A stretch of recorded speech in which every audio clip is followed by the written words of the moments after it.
बहुत समय पहले की बात है। चंदापुर राज्य के छोटे से गांव रामपुर में एक गरीब मछुआरा रहता था, जिसका नाम गोविंद था। गोविंद अपनी पत्नी रीना के साथ एक छोटी सी टूटी फूटी झोपड़ी में रहता था। मछली ले लो मछली, नई नई चमकदार और ताजी मछली। जल्दी आइए, ले जाइए ताजी मछली। ओ गोविंद भैया, सुनते हो? मुझे 1 किलो मछली दे दो, अभी ताजी ताजी होनी चाहिए। अरे हाँ बहन, बिल्कुल 1 किलो ताजी मछली आपको अभी मिल जाएगी। ये लीजिए, बिल्कुल ताजी मछली है। कितना हुआ भैया मछली का? अरे अरे बहन जी, अब आपसे क्या कहें पैसों के बारे में। जो मन करे उतना ही दे दीजिए, मैं बिना बोले ही रख लूंगा। ये लो भैया। मछली ले लो मछली, सस्ती सस्ती ताजी ताजी, जिंदे जिंदे मछली। कैसे किलो मछली दे रहे हो भैया? 80 रुपए किलो है भैया। जैसे जैसे गोविंद मछलियां बेचता गया, लोग उसके पास आते गए और जल्दी सारी मछलियां बिक गई। गोविंद की खुशी की कोई सीमा न रही। वो गर्व से घर लौटा, सोचते हुए कि सच में वाह, मेहनत का फल कितना मीठा होता है। ओ सुनो रीना, कहाँ हो तुम? अरे हाँ हाँ, आ रही हूँ। आज तो कमाई बड़ी अच्छी हुई है। वाह, सच में आज तक इतना पैसा कभी नहीं देखा। अगर ऐसे ही चलता रहा तो हमारी गरीबी दूर हो जाएगी। अरे हाँ, मैं भी यही सोच रहा हूँ। चलो जल्दी से खाना ले आओ, बहुत जोर की भूख लगी है।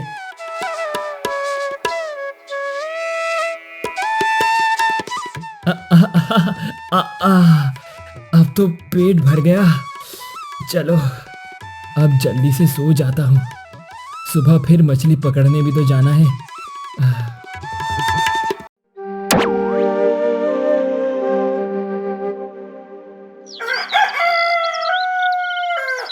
फिर सुबह गोविंद मछली पकड़ने नदी के किनारे गया तो देखा कि गर्मी के कारण नदी का पानी सूख चुका है और सारी मछलियां मरी पड़ी है।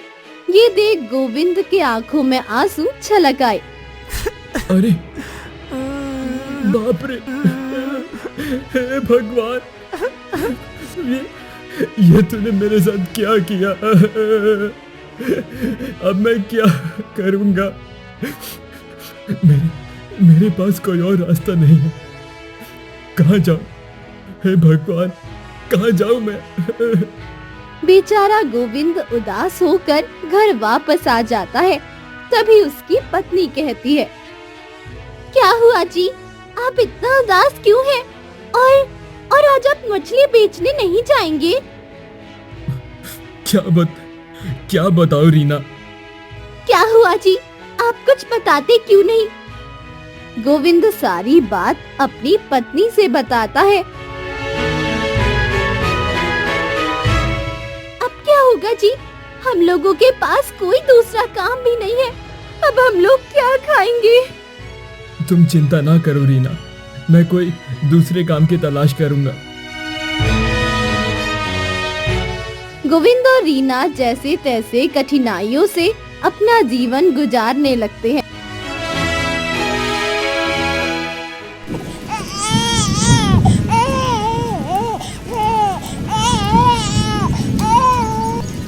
हे भगवान, कैसा दुर्भाग्यशाली हूं मैं। ना तो अपनी पत्नी को कभी चैन की रोटी खिला सका, ना ढंग का कपड़ा दे पाया, और आज हमारे आंगन में बेटा पैदा हुआ है। ये खुशी भी डर के साए में डूबी हुई है। उसका पालन पोषण कैसे करूंगा भगवान मैं? एक वक्त की रोटी भी तो ठीक से नसीब नहीं होती। उसे पढ़ाऊंगा कैसे? क्या उसका भी जीवन मेरी तरह अभावों में कटेगा? सुनिए जी, पता नहीं हमारी ये गरीबी कब दूर होगी। पहले ही जैसे तैसे 2 वक्त की रोटी जुटती थी, अब भगवान की दया से एक और जिम्मेदारी आ गई है। अब हम 3 हो गए हैं, 3। मैंने एक बात सोची है। क्या बात सोची हो रीना? अब से मैं भी आपके साथ सेठ जी के यहाँ मजदूरी करूँगी। रीना की बातें सुन गोविंद की आंखें भर आई। रीना, 4 साल बीत गए हैं हमारी शादी को, पर मैं तुम्हारे लिए अब तक कुछ भी अच्छा नहीं कर सका। आप अकेले क्यों सोचते हो जी? ये घर हम दोनों का है, बोझ भी हम दोनों ही उठाएंगे। कह तो तुम ठीक ही रही हो, हर दिन लगता है जैसे कोई पुराना कर्ज उतार रहे हैं।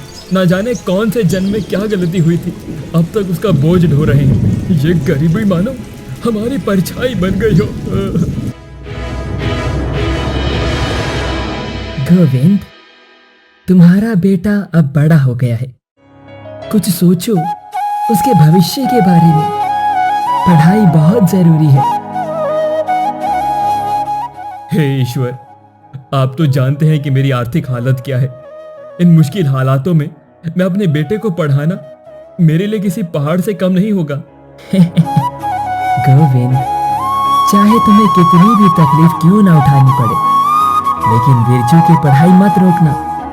उसी की शिक्षा एक दिन तुम्हारे सारे दुखों का अंत करेगी। गोविंद की आंखें जैसे ही खुली, वो गहरी सोच में डूब गया।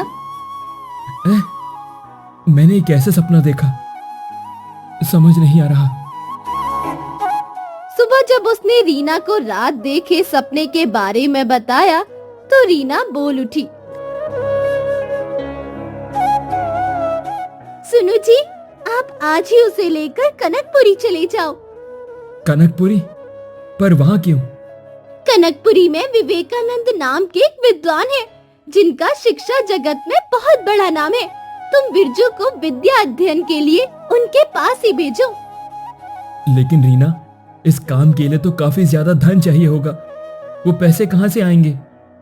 आप इस काम के लिए तुरंत गोपाल दास के पास ही चले जाइए। क्या? गोपाल दास के पास? पर वहाँ क्यों? हाँ, पूरे गांव में वही तो एक महाजन है। अगर बिरजू की पढ़ाई की बात है तो उन्हीं से कर्ज ले लो। रीना, गोपाल दास कोई साधारण महाजन नहीं है।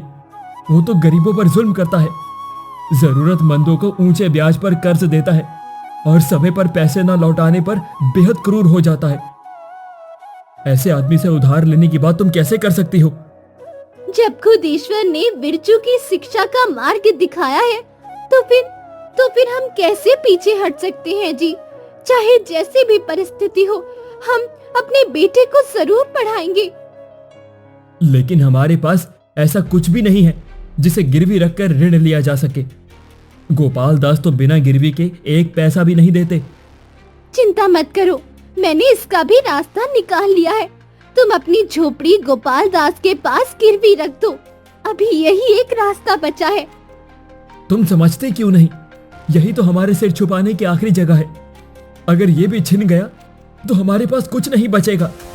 शांत हो जाओ जी, भगवान जो भी करेगा वो हमारे लिए भला ही करेगा।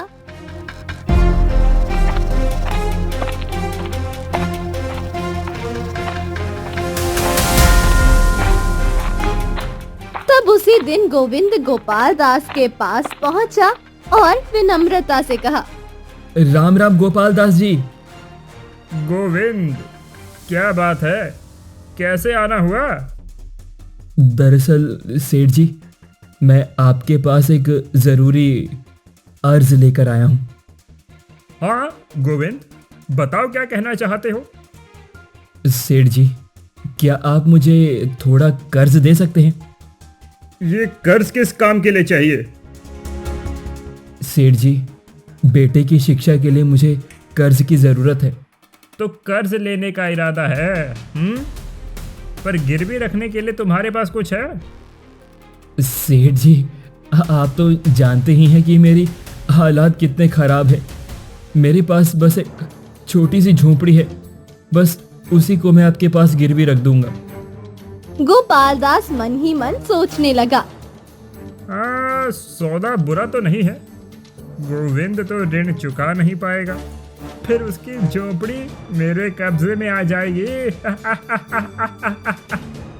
हाँ हाँ गोविंद, मैं तुम्हें 100 चांदी के सिक्के उधार दे सकता हूँ। बहुत बहुत शुक्रिया सेठ जी, आपकी बड़ी मेहरबानी होगी। गोपाल दास ने कागज पर गोविंद से अंगूठा लगवाया और गंभीर स्वर में कहा, मैं तुम्हें 10 साल की मोहलत देता हूँ। अगर इस अवधि में तुम मेरा कर्ज नहीं चुका पाए तो तुम्हारी झोंपड़ी और जमीन मेरी। समझ जाओ, सोच लो और फिर फैसला करो। हाँ सेठ जी, मुझे शर्त मंजूर है। सेठ जी, भगवान आपको खूब तरक्की दे। गोविंद अपने बेटे बिरजू को साथ लेकर उसी दिन कनकपुरी की ओर निकल पड़ा। मन ही मन सोचने लगा, हे भगवान, मेरे बच्चे की रक्षा करना और इसे विद्वान बनाना। लंबा सफर तय करने के बाद गोविंद और बिरजू कनकपुरी में विवेकानंद गुरु के आश्रम पहुँचे। दोनों ने मिलकर गुरुजी को प्रणाम किया। कहिए, आप लोग कहाँ से आए हैं? गुरुजी, मैं चंदापुर राज्य के छोटे से गांव रामपुर का रहने वाला गोविंद हूँ और ये मेरा बेटा बिरजू है। मैं अपने बेटे को शिक्षा दिलवाना चाहता हूँ, इसीलिए उसे लेकर आपके पास आया हूँ। इन्हें स्वीकार करें गुरुजी। बताओ, इस थैली के अंदर क्या है? इस थैली में 100 चांदी के सिक्के हैं गुरुजी। मैंने जैसे तैसे ये व्यवस्था की है, इससे ज्यादा मैं आपको नहीं दे पाऊंगा। मैं गरीब हूँ, लेकिन मेरे बेटे को शिक्षा देने का मौका जरूर दीजिएगा। तुम बड़े सरल और भोले इंसान लगते हो, ऐसे में तुम्हें निराश करना उचित नहीं। मैं तुम्हारे बेटे को जरूर पढ़ाऊंगा। गोविंद, तुम्हारा पुत्र 10 साल तक हमारे आश्रम में रहेगा, तभी उसकी शिक्षा पूरी हो पाएगी। क्या तुम तैयार हो? हाँ गुरुजी। वही बिरजू विवेकानंद गुरु से शिक्षा ग्रहण करने लगा। 10 वर्ष बीत गए, उन्हें पता ही नहीं चला कि समय कैसे निकल गया। तब गुरुजी ने कहा, बिरजू, आज तुम्हारी शिक्षा पूरी हुई है। हमारे सबसे मेधावी शिष्य रहे हो, जिस पर हमें गर्व है। याद रखना, ज्ञान ही तुम्हारे उज्जवल भविष्य की चाबी है। गुरुदेव, यह सब आपकी अनमोल कृपा का ही परिणाम है, वरना मैं कभी इस योग्य नहीं बन पाता। आपकी शिक्षा और आशीर्वाद ने ही मुझे नई राह दिखाई है, जिससे मेरा जीवन संवर सका है। आपके चरणों में मेरा सच्चा धन्यवाद है। बिरजू, अब अपने माता पिता के पास लौटो, वो तुम्हारे आने का इंतजार कर रहे होंगे। अपनी शिक्षा से उन्हें गर्व महसूस करवाओ। वो उसी दिन अपने गांव की ओर निकल पड़ा। लंबा सफर तय कर आखिरकार वो अपने प्यारे गांव रामपुर पहुंच गया, जहां उसका नया उज्जवल भविष्य इंतजार कर रहा था। ये युवक कौन है? अरे, कौन हो तुम? पिताजी, मैं आपका बेटा बिरजू हूँ। बिरजू, तुम? क्या तुम्हारी शिक्षा पूरी हो गई? हाँ पिताजी, गुरुजी के आशीर्वाद और उनकी आज्ञा लेकर ही मैं वापस आया हूँ। अरे सुनती हो रीना, जरा जल्दी आओ, जल्दी। हमारा बेटा पढ़ लिख कर लौट आया है। रीना दौड़ी चली आई। जैसे ही उसने बिरजू को देखा, उसकी आंखों में खुशी के आंसू छलक पड़ी। रीना, अब हमारे अच्छे दिन आने वाले हैं। बिरजू अब काबिल बन गया है, वही हमारा सहारा बनेगा। ईश्वर से प्रार्थना है कि वो सुनहरे दिन जल्दी ही हमारे जीवन में दस्तक दीजिए। अब पूरे 10 साल बीत चुके हैं। चलो, अब गोविंद से अपने चांदी के सिक्कों का हिसाब लेने का वक्त आ गया है। सुना है उसका लड़का पढ़ाई पूरी करके लौट आया है। गोपाल दास अपने दिए हुए सिक्कों की वसूली के लिए गोविंद के घर चला जाता है। अरे, आप सेठ गोपाल दास जी? इतने बरस बाद भी तुम्हें मेरी याद है, हैं? सेठ जी, आप भला भूलने की चीज है क्या? बताइए, आज कैसे पधारे? बिरजू, तुम्हारे माता पिता इस वक्त कहाँ पर हैं? बिरजू ये सुनकर चुप रहा। बिरजू की चुप्पी देख सेठ गोपाल दास के चेहरे पर गुस्से की लकीरें खिंच गई। अरे बिरजू, जवाब क्यों नहीं देता? तुम्हारे माता पिता आखिर है कहाँ? सेठ जी, मेरे पिता जिंदा पेड़ों को काटने और सूखे पेड़ों को रोपने गए हैं, और मेरी माँ वो हवा बेचने और चांदी खरीदने निकली है। लगता है बिरजू ज्यादा पढ़ लिख कर आ गया है, इसीलिए मुझे उलझाने की कोशिश कर रहा है। अब सीधे सीधे जवाब दो, तुम्हारे माता पिता आखिर कहाँ गए हैं? साफ साफ बताओ। बिरजू ने फिर वही बात दोहराई, जिससे सेठ गोपाल दास का गुस्सा भड़क उठा। बिरजू, सुन मेरी बात अच्छे से। 10 साल पहले तुम्हारे पिताजी ने झोंपड़ी गिरवी रखकर मुझसे 500 चांदी के सिक्के उधार लिए थे। क्या ये सच है सेठ जी? हाँ बिरजू, गोविंद ने 10 साल बीत जाने के बाद भी मेरा उधार नहीं लौटाया है। आज मैं अपने पैसे लेने आया हूँ। अगर तुम सच सच बता दो कि तुम्हारे माता पिता कहाँ हैं, तो क्या करोगे तुम गोपाल दास? गोपाल दास मन ही मन सोचने लगा, ये लड़का कुछ ज्यादा ही समझदार है। इससे निपटने के लिए अब होशियारी से काम लेना होगा। बिरजू, अगर तुम सच सच बता दो कि तुम्हारे माता पिता इस समय कहाँ हैं, तो मैं उन आधार दिए सिक्कों की बात छोड़ दूंगा। क्या वाकई सेठ जी? आप तो पुराना कर्ज माफ करने को तैयार है? कर्ज माफ कर दूंगा बिरजू, लेकिन पहले साफ साफ बता दो, तुम्हारे माता पिता कहाँ हैं? सेठ गोपाल दास जी, मैं आपकी बातों पर कैसे यकीन कर लूं? मैं धरती और आकाश को साक्षी मान कर कहता हूँ, अगर तुम सच सच बता दो कि तुम्हारे माता पिता कहाँ हैं, तो मैं कर्ज माफ कर दूंगा। ये मेरा वादा है। सेठ जी, पृथ्वी और आकाश स्वयं कुछ नहीं कह सकते, इसीलिए उन्हें साक्षी मानना सही नहीं होगा। तो फिर बताओ, किसे साक्षी बनाओगे? जब तक तुम किसी जीवित साक्षी को नहीं लाते, मैं तुम्हारी बात को नहीं मानूंगा। ये तो छोटा छोकरा देखने में है, इसे तो दबाना नामुमकिन है, पर मैं भी कोई कम नहीं हूँ। जब सेठ की नजर झोपड़ी की दीवार पर टंगी तितली पर गई, तो वो बोला, तो सुनो, मैं इस तितली को साक्षी मानकर वादा करता हूँ कि अगर तुम मुझे अपने माता पिता का पता बता दोगे, तो मैं तुम्हारे पिता का दिया हुआ उधार माफ कर दूंगा। अब बात बनी ना सेठ जी? मैंने कहा था ना, मेरे पिताजी जिंदा पेड़ों को काटने और मुर्दा पेड़ों को रोपने गए हैं। इसका अर्थ ये है कि वो हरे भरे पेड़ काट कर किसी मकान की बाड़ लगाने गए हैं। बस मैंने अपने शब्दों को थोड़ा अलग अंदाज में कहा था। अरे, तो तुम्हारे कहने का मतलब ये था? मैंने कहा था कि मेरी माँ हवा बेचने और चांदी खरीदने गई है।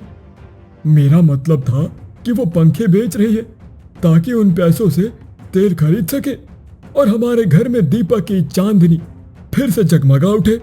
सच कहूँ तो तुम वास्तव में अत्यंत बुद्धिमान हो बिरजू। तुम्हारी बातें सुनकर आज मैं भी कुछ सीख गया हूँ। चलो, अब मैं चलता हूँ।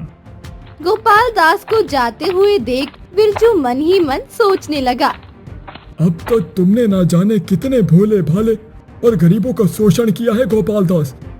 हाँ, लेकिन आज तुम खुद ही अपनी चाल में फंस चुके हो। जब गोविंद और रीना घर लौटे, तो बिरजू ने मुस्कुराते हुए उन्हें सब कुछ बताया। पिताजी, आज गोपाल दास सेठ हमारे घर आया था। रीना, अब हमारे सामने कौन सा रास्ता बचा है? पिताजी, आप चिंता मत कीजिए, अब मैं लौट आया हूँ। उस लालची सेठ गोपाल दास का सामना मैं खुद करूंगा। लेकिन बेटा, तुम कैसे करोगे ये सब? वो गोपाल दास बहुत चालाक और चालबाज आदमी है। पिताजी, आप चिंता ना करें, ईश्वर की इच्छा में ही हमारी भलाई छिपी है। वो जो करेगा अच्छा ही करेगा। अगले ही दिन गोपाल दास सेठ फिर दरवाजे पर आ धमका, और इस बार भी घर पर केवल बिरजू ही डट कर खड़ा था। सेठ जी, आपके कदम फिर हमारे दरवाजे पर कैसे आना हुआ बताइए।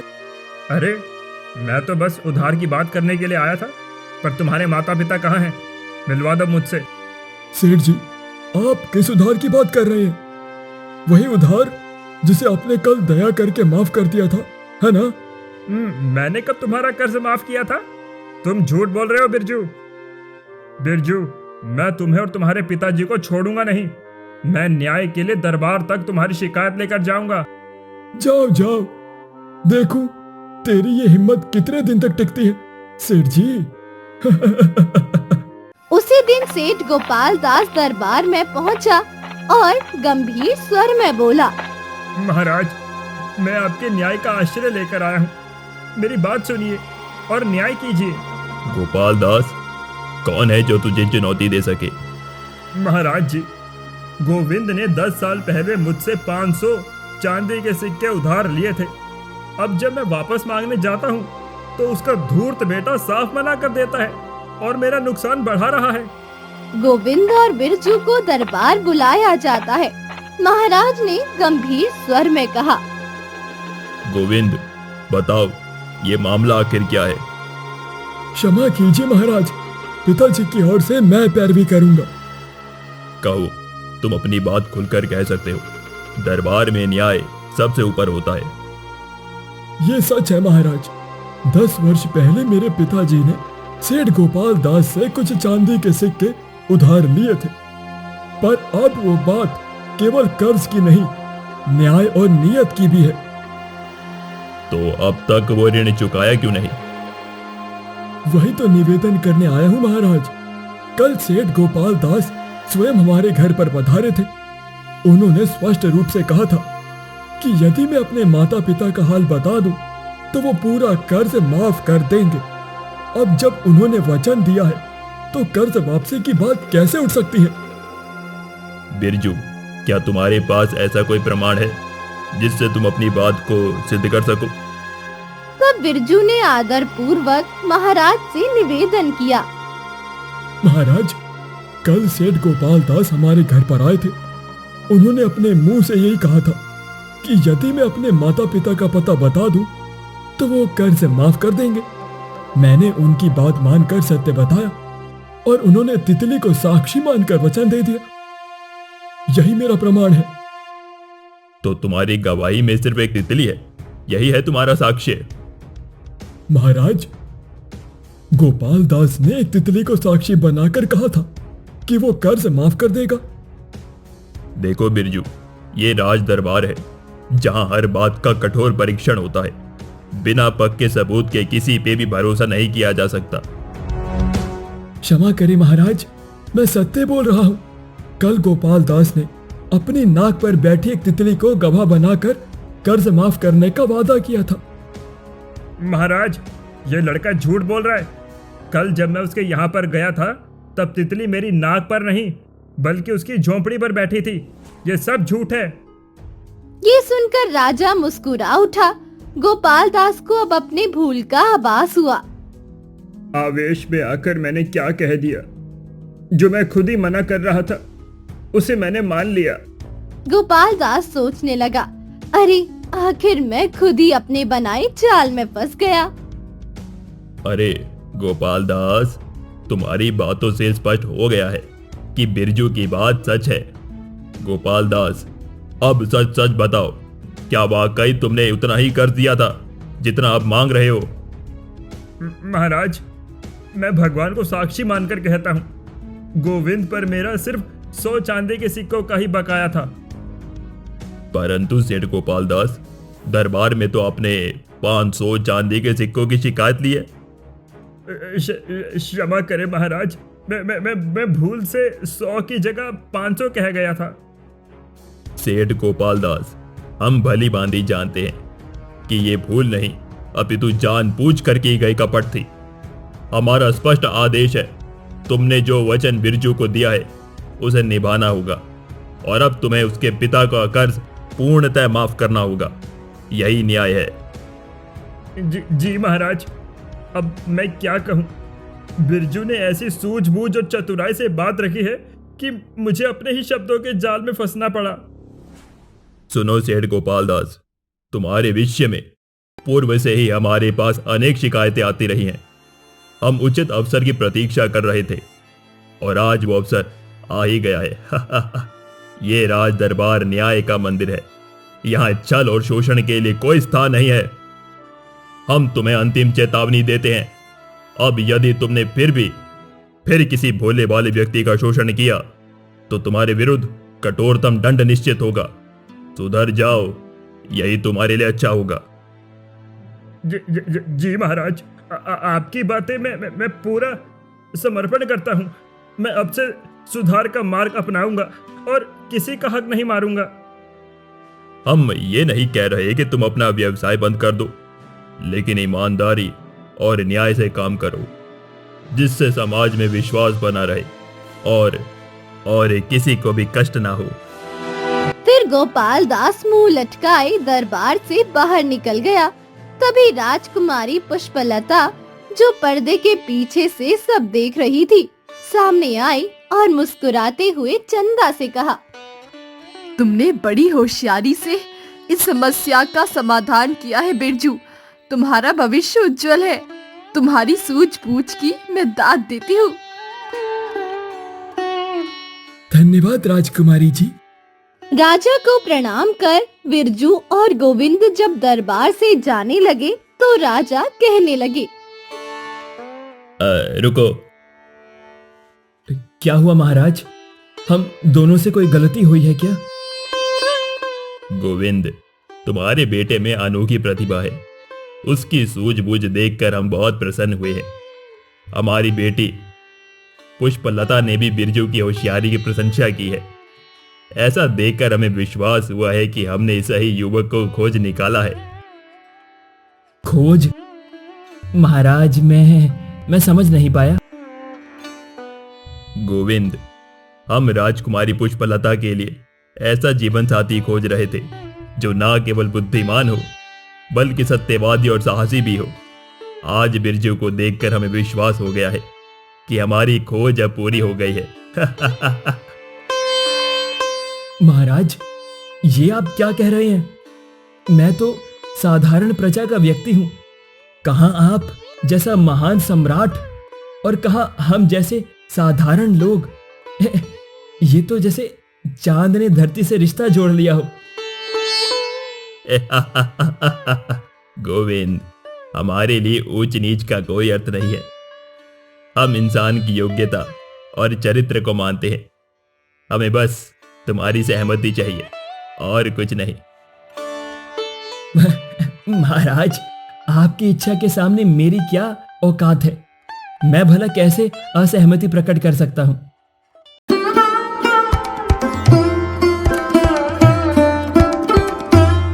समय बीतते ही पूरे राज्य में उत्सव का माहौल बन गया। बिरजू और राजकुमारी पुष्पलता का विवाह पूरे वैभव और परंपरा के साथ संपन्न हुआ।